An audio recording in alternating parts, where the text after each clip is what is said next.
Bonjour à tous, je suis Amandine. Bienvenue dans Let's Talk, le podcast de l'allaitement par Lancino. Dans ce podcast, nous explorerons des sujets liés à l'allaitement pour aider et informer nos auditrices. Aujourd'hui, nous partons à la rencontre de Camille, qui est une maman passionnée d'allaitement maternel et qui va nous faire part de son expérience, notamment autour de l'allaitement dit long. Bonjour Camille. Bonjour. Je vois que tu as un petit invité avec nous. Oui, vous risquez de l'entendre, du coup. Comment est-ce qu'il s'appelle ? Il s'appelle Anatole, il a 8 mois. Bonjour Anatole. On verra s'il nous dit quelques bâillements plus tard. Oui, il est un petit peu intrigué, là. Alors Camille, que fais-tu dans la vie ? Je suis actuellement en congé parental, sinon je suis technico-commerciale dans les couteaux, dans une entreprise familiale. Oui. Voilà. Donc je suis maman de 3 enfants, et c'est déjà beaucoup. Et du coup, est-ce que tu les as allaités ? Tu les allaites encore ? J'ai allaité ma grande peu de temps pour moi par rapport à mon projet, j'ai allaité 3 mois. Oui. Ma deuxième, qui a 3 ans et demi, est toujours allaitée. Oh. Et j'allaite mon 8 mois. Waouh, c'est top. Et comment tu as su que tu voulais choisir cette voie de l'allaitement ? Ah, je voulais pas. D'accord. Tu savais pas si tu voulais ou pas, ou tu ne voulais pas allaiter à la base ? Pour ma première, je ne voulais pas allaiter. Oui. J'ai vraiment pris la décision en fin de grossesse et encore. C'était vraiment après, à l'accouchement, quand elle a trouvé le sein, où j'ai dit, ok, je vais essayer. D'accord. Finalement, ça s'est pas passé comme je voulais parce que j'aurais voulu allaiter plus longtemps. Ouais. Pourquoi ça s'est arrêté ? Une accumulation de choses. J'ai suivi les conseils de professionnels de santé qui n'étaient pas forcément formés à la lactation humaine, mon médecin traitant tout simplement. J'ai perdu mon grand-père qui est décédé à un moment donné. Elle était toute petite et Oui. moi ça m'a fait un choc émotionnel. J'ai eu du coup une baisse de lactation. Au jour d'aujourd'hui, je sais qu'en mettant mon bébé au sein à gogo, j'aurais pu continuer en fait. Et puis non, je suis allée voir mon médecin en panique. Qu'est-ce que je fais ? Vous la passez au biberon, vous avez juste plus de lait en fait. Oh là là. Et du coup voilà, ça a été un petit peu difficile. Et donc pour la deuxième, je me suis renseignée. Ça c'est top. Et du coup, c'est pour ça qu'aujourd'hui l'allaitement continue encore. Ouais, c'est ça. Ça n'a pas été facile, mais on y est encore. Du coup, pourquoi tu as choisi de poursuivre ton allaitement aussi longtemps, entre guillemets, avec ta cadette ? Ça s'est fait naturellement. Au départ, je disais, j'essaye 3 mois, parce que de toute façon, je m'étais dit à ma première, j'ai pas réussi plus de 3 mois. Est-ce que je vais réussir réellement plus de 3 mois ? Je sais pas. Allez, 6 mois. J'avais repris le travail, elle avait 3 mois. Donc je m'étais dit, j'ai tenu 3 mois comme ça, en bossant comme une acharnée, en tirant mon lait. Pourquoi pas continuer ? Allez, 1 an maximum, parce qu'après, mon mari me disait, allaiter plus longtemps, est-ce que tu crois ? Je fais, tu sais, on vit au jour le jour, alors nous, on verra pas trop la différence. Et oui. Puis 2 ans, puis j'ai dit, je vais tomber enceinte, ça va s'arrêter, parce que la plupart des allaitements enceintes terminent en sevrage. Hein, oui, il y a une grosse part qui termine en sevrage. D'ailleurs, elle a quasiment pas tété de la grossesse. Et puis après, j'ai dit, je verrai si elle reprend à la naissance. Et puis le revenu, moi, je reviens. C'est bon, je suis là. Mais on a mis en place un allaitement à l'amiable parce que c'est d'abord Anatole, Azélie, c'est du plus, quoi. Tout à fait. Les câlins, voilà. Et est-ce que du coup, ça a développé chez toi des convictions, entre guillemets, par rapport à l'allaitement ? Alors, j'ai des convictions dans le sens où moi, je suis persuadée que ce que je ferai à mes enfants, c'est le meilleur pour eux.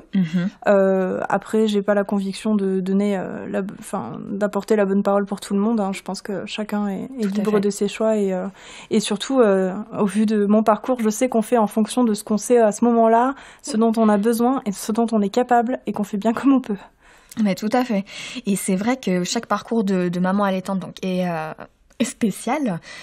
Toi, est-ce qu'il y a des petits outils qui t'ont aidé dans ton parcours de maman allaitante ? Clairement, ça a été de me renseigner et surtout de nous renseigner à 2.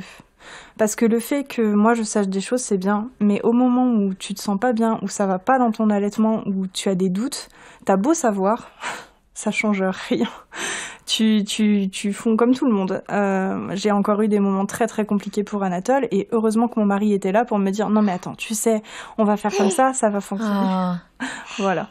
Donc du coup, c'était vraiment le fait d'être... Je crois qu'il vous dit bonjour. C'était vraiment très important pour toi d'être entourée. D'être vraiment soutenue, ouais.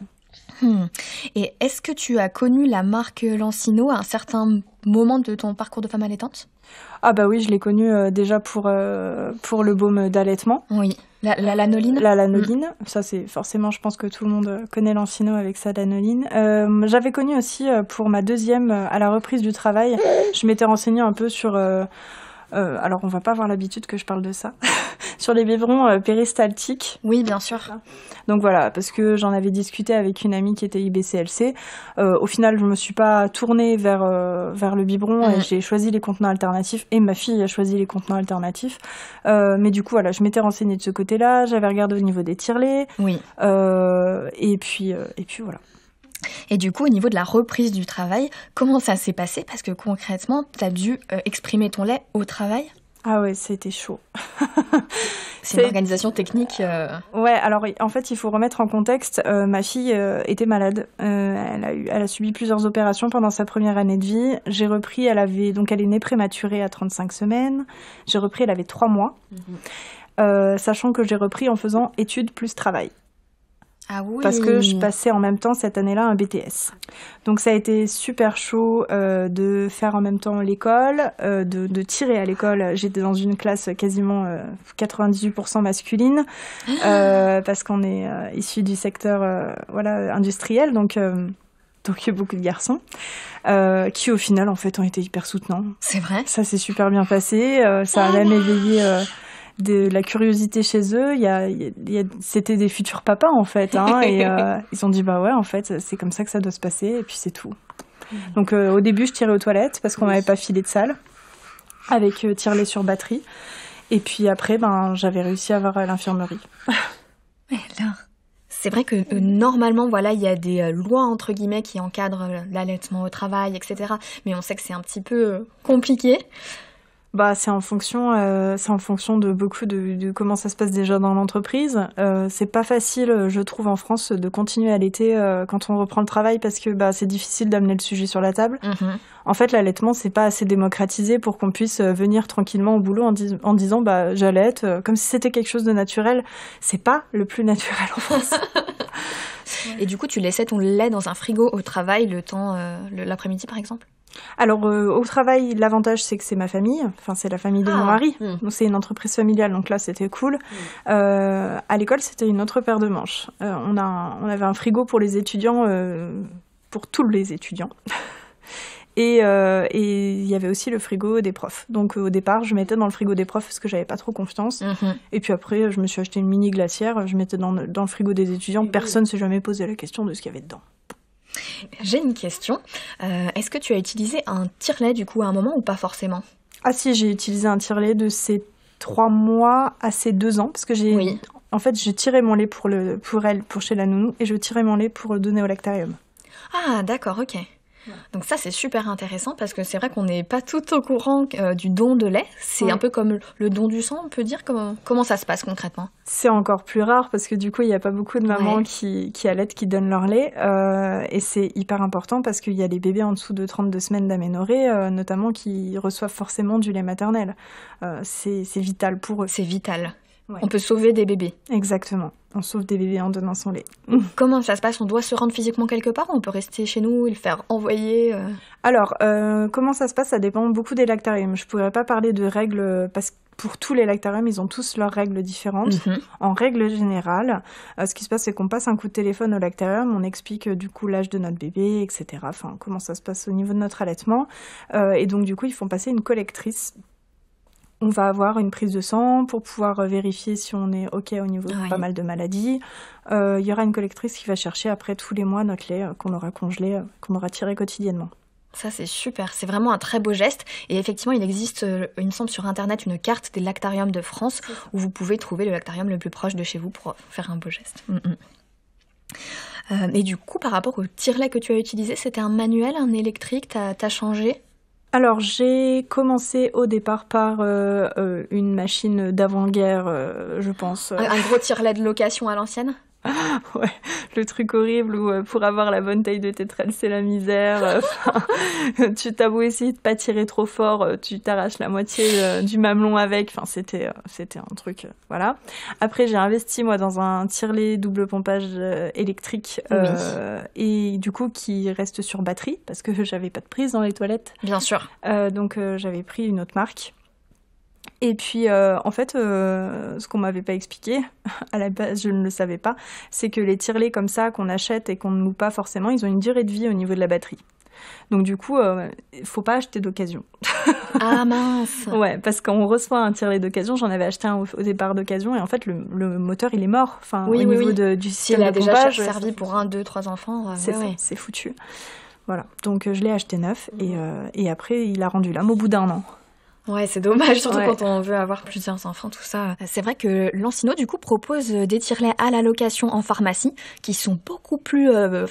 notamment le Smart Pump, qui est petit, qui est compact, on peut le mettre dans un sac à main, dans un sac à langer, il n'y a aucun souci là-dessus. Alors qu'avant, c'était des machines, mais on prenait une valise pour le tirer. Voilà, et puis Lancino propose également donc des tire-laits manuels, électriques, simples ou doubles, et puis également un petit recueil-lait pour même sans moteur pouvoir tirer son lait. J'ai une question pour toi. Quel est le regard des autres par rapport à l'allaitement long ? Est-ce que c'est bienveillant ? Est-ce que ça pose des questions ? Est-ce que des fois c'est négatif ? Je dirais pas que c'est bienveillant. Ah, majoritairement c'est pas bienveillant ? C'est pas connu en fait, et quelque chose qui n'est pas connu fait peur. Ah oui. On se dit, il va y avoir un problème au niveau du relationnel, qu'est-ce que ça va être cette petite à l'école ? Voilà, c'est pas forcément des questions au début qui sont bienveillantes. Alors il y a des personnes qui posent simplement la question, en fait. Mm-hmm. Et puis quand on leur dit, oui, mais tu sais, moi ma fille Eileen, je peux comparer du coup avec ma grande qui était au biberon. Ma fille Eileen a eu des biberons jusqu'à 4 ans et demi, 5 ans, matin et soir, ça dérangeait personne. Si elle avait pas envie de manger le soir, on lui faisait un bib. Mm-hmm. Et ben Azélie, en fait, au final, elle tète quoi, une fois tous les 15 jours ? Donc ça n'a rien à voir en termes de quantité. Oui, finalement. Et c'est vraiment quand elle est pas bien, quoi. Enfin, c'est anecdotique. Enfin, donc voilà, quand on remet les choses dans leur contexte, en fait, quand on parle d'allaitement long, les gens, ils ont l'impression qu'on a un nouveau-né au sein à 3 ans. C'est pas comme ça que ça se passe. Ouais. Voilà. Un enfant de 3 ans va pas téter 24 fois par jour. Il y en a qui le font, certes, mais c'est pas la majorité. J'ai une question au sujet de l'allaitement long. Comment ton entourage s'est comporté par rapport à ça ? Je sais pas si une grande partie de mon entourage sait que j'allaite encore Azélie. Ah, c'est quelque chose qu'on ne dit pas ? Bah, en fait, comme on dirait pas forcément qu'ils ont un bib le matin. Parce que tu passes ta journée avec eux, elles réclament pas à téter, c'est pas un sujet que tu vas aborder. En fait, ça se passe naturellement, dans le sens où je me pose pas la question de si elle demande, bah, je vais lui dire, écoute Azélie, attends, parce que là je m'occupe de ton frère, c'est pas le moment, voilà, je passe à autre chose. Je suis pas dans un allaitement à la demande avec Azélie, donc du coup, il n'y a pas forcément besoin de parler de ce sujet-là. Après, si on l'aborde, moi ça me dérange pas du tout d'en parler, je n'ai pas de honte avec ça, bien au contraire, j'allaite juste ma fille en fait. Mais je suis pas sûre qu'il y ait beaucoup de mon entourage qui le sache. La dernière fois, je suis allée récupérer Azélie chez ma maman, elle a passé 3 jours là-bas, elle avait beaucoup de fièvre, donc la première chose qu'elle m'a demandé c'est téter. Donc je me mets sur le canapé, je me mets avec ma fille, et maman elle me regarde, elle me dit mais t'allaites encore ? Et je dis ah oui, j'avais omis ce petit détail. Alors oui maman, je l'allaite encore et tout. Et je lui dis et donc elle était choquée. Je lui dis maman, jusqu'à quel âge j'ai pris des biberons ? Oh, alors toi au moins jusqu'à 7 ans. Ah bon bah. Du coup j'ai dit ah ok. Et du coup ça te choque qu'Azélie elle tète ? Elle tète beaucoup. Donc après je lui dis bah non, là tu vois elle a pas tété depuis 15 jours. Elle fait en fait non, c'était toi qui étais choquante. Donc en fait elle a remis en contexte tout ça et elle s'est dit bon, pourquoi je me suis posé la question. Et puis elle a dit non, au final c'est du lait, c'est tout. Bah oui, c'est vrai. Parce que du coup le petit dernier, ça fait combien de temps que tu l'allaites ? Ça fait 8 mois. Ça fait 8 mois, c'est ce qu'on disait. Ouais. Et parce qu'aujourd'hui, en France, il y a quand même pas mal de mamans qui s'arrêtent à peut-être 6 mois parce que c'est un peu la reprise du travail, voire des fois moins. Du coup, quelque part, c'est déjà un petit allaitement long. Il faut savoir que l'Organisation mondiale de la santé recommande l'allaitement maternel jusqu'aux 2 ans de l'enfant, en exclusif pendant les 6 premiers mois. Et aujourd'hui, c'est des choses que... il y a des mamans, au bout de 3 mois, elles reçoivent des remarques en disant « mais tu l'allaites encore ?» alors que c'est tout à fait normal. Oui. C'est 2 ans au moins en plus. Bien sûr, au moins. Mais le pire, c'est que en fait, on va chez son généraliste ou quoi que ce soit, on commence à nous dire, vous savez, à partir de 6 mois, le lait n'est plus assez nourrissant. Non, mais bien sûr, il y a la diversification alimentaire, mais il faut toujours garder le lait maternel en complément. Mais surtout que ce soit lait maternel ou lait artificiel, le lait reste l'aliment principal de l'enfant jusqu'à 1 an. Donc, quoi qu'il arrive, en fait, il n'aurait pas ce discours-là avec un biberon. C'est que c'est tellement méconnu et surtout, les professionnels ne sont pas formés forcément là-dessus, qu'il y a des choses qui sont dites. Heureusement, il y en a plein qui s'y intéressent maintenant, mais c'est en évolution. Et du coup, pour réussir ton 2e allaitement, est-ce que tu as fait appel à des professionnels différents ? Oui. Ouais. Ouais, j'ai fait appel à des professionnels différents. Alors, c'était il y a maintenant 3 ans et demi, donc c'est déjà pas ce que c'est maintenant, actuellement. Oui. J'ai d'abord fait appel à une association québécoise qui m'a orientée vers des professionnels formés en France. Il faut savoir quand même que c'est pas commun, mais en France, personne n'était capable de me dire qui était formé en allaitement maternel. Et au Québec, ils savaient très bien quel professionnel en France était formé. Donc ça, c'est... Il y a les IBCLC. Ouais, les IBCLC, ouais. Alors, à l'époque, je ne connaissais pas. Et puis, ma fille a eu des problèmes de freins restrictifs. Pour trouver un professionnel formé, c'était la misère. Et on est monté sur Paris voir un certain docteur qui était pro-allaitement, en fait. D'accord. Et qui, du coup, a su trouver des solutions... Oui. Adapté. Sachant qu'après, même maintenant dans les régions, il y a des IBCLC, il y a des associations également, il y a des lactariums qui peuvent donner des conseils ou réorienter si besoin. Il y a aussi des hotlines, il me semble, voilà, des lignes téléphoniques pour parler si on est en détresse, qu'on soit maman allaitante ou juste maman tout court, d'ailleurs. Non, mais c'est vrai, en fait, maintenant, on a beaucoup plus de solutions, d'écoute. On est vraiment à l'ère à fond du numérique, donc même sur les réseaux sociaux, on peut trouver du soutien entre mères, du soutien de mère à mère, tout simplement. Mais encore faut-il arriver à demander de l'aide. Bien sûr. Et du coup, c'est pour ça qu'aujourd'hui, tu es, on peut dire, une maman engagée sur les réseaux ? Ouais, on peut dire que je suis une maman engagée, surtout que j'aime passer de l'information, en fait. J'ai tellement galéré à trouver l'information, essayer de comprendre un petit peu quel site était OK ou pas, quelle source, comment vérifier une source, que j'aime bien me faire des fiches tips où je résume un peu tout, qui soit facile à lire, facile à comprendre, avec problème, solution, signes et comment s'en sortir. Bien sûr. Toujours en rappelant que je suis que maman. Et comment du coup vérifier une source, justement, parce qu'il y a tellement de sites internet où les mamans peuvent aller chercher des informations, des fois c'est contradictoire. Alors déjà, il faut déjà que ces sites citent leurs sources. Voilà. Ça, c'est la base de tout. On a la possibilité de regarder un petit peu au niveau des études. Alors, elles sont souvent toutes écrites en anglais. La plupart du temps, on n'a que les résumés. Il faut payer pour avoir le reste parce qu'on n'est pas dans le professionnel de santé, donc c'est difficile. Le mieux, ça reste quand même de se tourner vers une professionnelle formée d'allaitement maternel, une IBCLC ou une consultante en lactation qui aurait une très bonne formation. Il y a certaines consultantes qui sont issues du DIE-LHAM. C'est le diplôme universitaire de l'allaitement maternel. Alors, je ne saurais plus exactement le sigle, mais je suis désolée pour les bruits de tétée. Bah non, c'est pas grave, c'est naturel. Et du coup, voilà, qui sont très très bien aussi. Mais l'important, c'est de se tourner vers des pros formés, comme ça on est sûr d'avoir les bonnes informations. Du coup, Camille, j'imagine que tu es un peu en relation avec pas mal de mamans grâce à tes réseaux.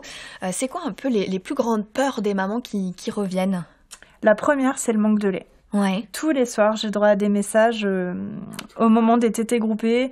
C'est un moment où les bébés se mettent à énormément téter, être énervés le soir quand ils ont entre 0 et 3 mois, les nouveau-nés.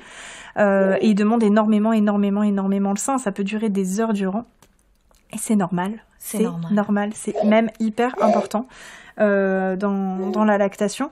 Et du coup, là, voilà, le manque de lait, cette angoisse du manque de lait remonte considérablement. Et c'est même souvent à ce moment-là où elles lâchent pour un bib. Parce que elles se disent, mais c'est pas possible, bon sang, il est pas apaisé, c'est à cause de moi, j'ai pas assez de lait. La culpabilité revient toujours. On se sent, voilà, le manque de confiance en soi, voilà, tout revient à ce moment-là. Et puis en plus, quand la nuit tombe, c'est vraiment le moment où les angoisses se réaugmentent en fait, et oui, naturellement.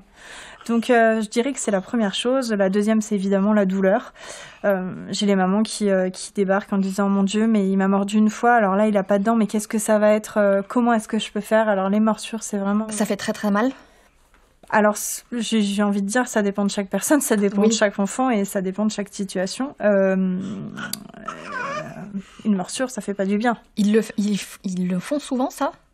Pas forcément, non. Azélie me l'avait fait, je crois, peut-être une fois, et encore. Anatole me l'a encore jamais fait.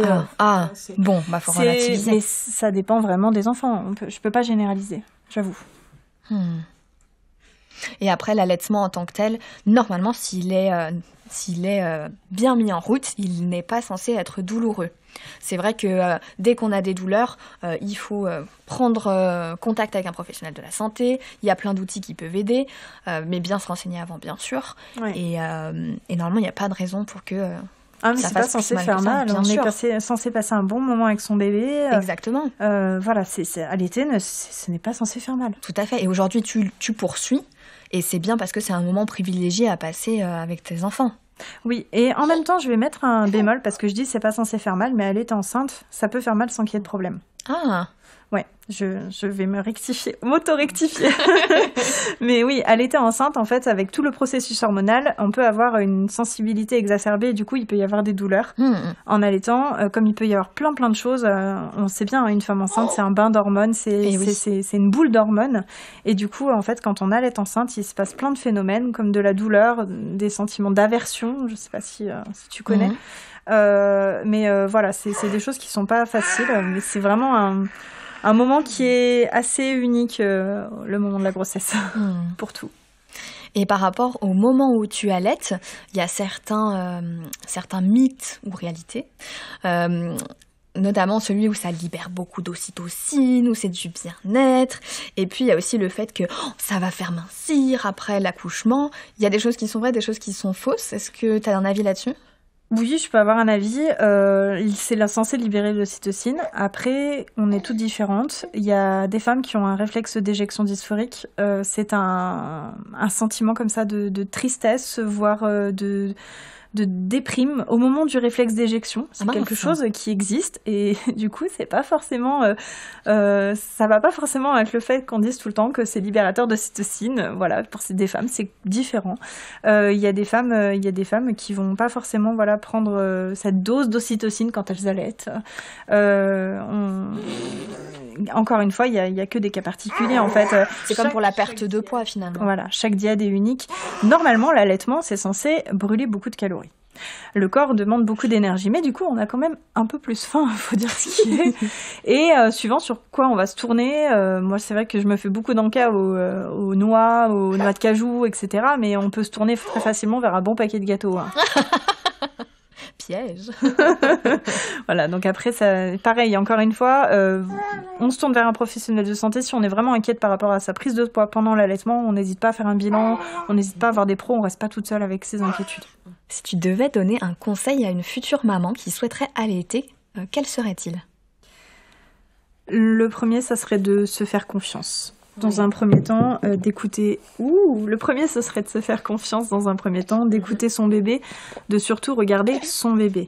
Parce que quand son bébé arrive, on a tendance à écouter tous les moindres petits brides de conseils qu'on a autour de nous. Le personnel, il va chacun de son conseil, qui sont tous différents. Et c'est difficile. Je pense que déjà, regarder son bébé, observer son bébé, ses signes de faim, et allaiter quand il en a besoin, c'est déjà ça. Et surtout, ne jamais rester avec une douleur. Ah. Douleur égale problème. Il y a quelque chose dessous. On cherche. Alors oui, ça c'est très très intéressant parce qu'il y a des mamans qui ont des petits soucis et qui se disent ça va passer et en fait ça s'aggrave. Ah oui, alors que si elle l'avait traité dès le début, je pense par exemple au tout début des crevasses, ça peut finir dans des situations très très compliquées pour une poursuite d'allaitement, alors qu'on met une crème de la lanoline et hop, ça repart. Ouais, et puis même s'il y a crevasse, c'est que déjà il y a quelque chose au niveau de la prise au sein. Et de la position. Voilà. Il faut regarder avec une professionnelle formée qu'est-ce qui se passe, qu'est-ce qui peut faire qu'il y a un souci, qu'est-ce qui peut faire que j'ai une crevasse, est-ce que la bouche de mon bébé est assez grande ouverte, est-ce qu'il y a des tensions au niveau de la succion, au niveau de la mâchoire, qu'est-ce qui est, est-ce que je suis mal installée, mais il faut pas rester avec une douleur. Avoir mal, ce n'est pas normal. Allaiter en ayant mal, ce n'est pas normal. Tout à fait.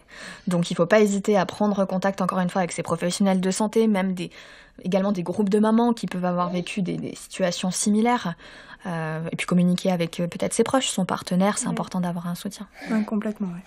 Je ne sais pas si tu le sais ou pas, a priori, une femme qui n'aurait pas eu de bébé pourrait arriver à stimuler sa lactation. Bien sûr, ça s'appelle la lactation induite. Ah non mais c'est fou ça.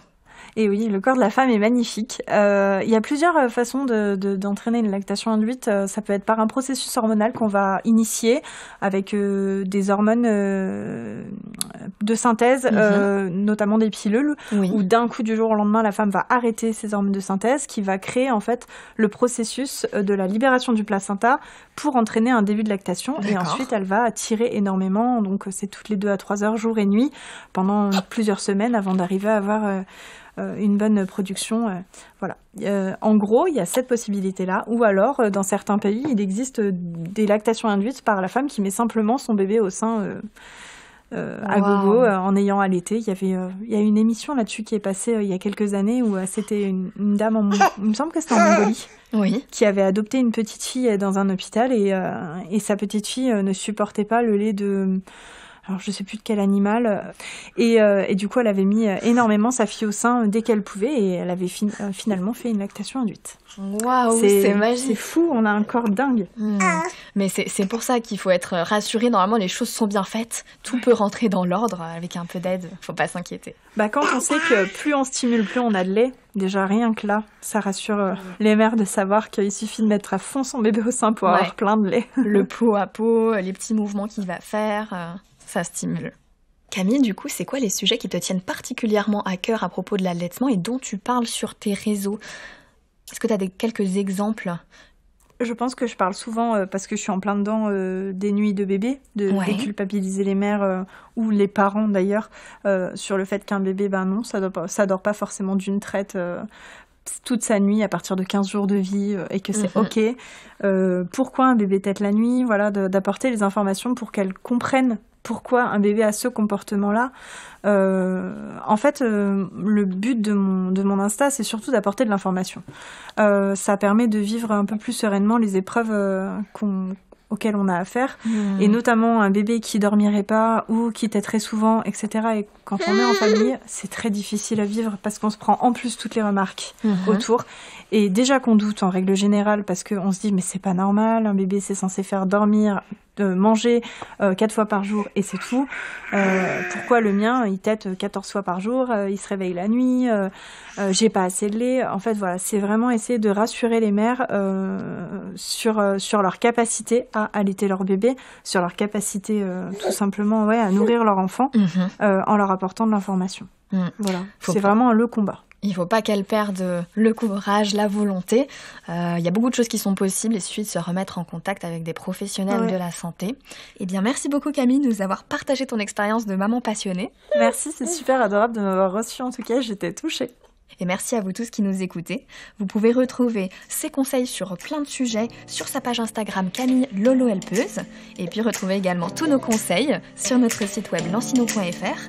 Et n'oubliez pas de nous suivre sur nos pages Instagram, Facebook et LinkedIn. Merci, à bientôt.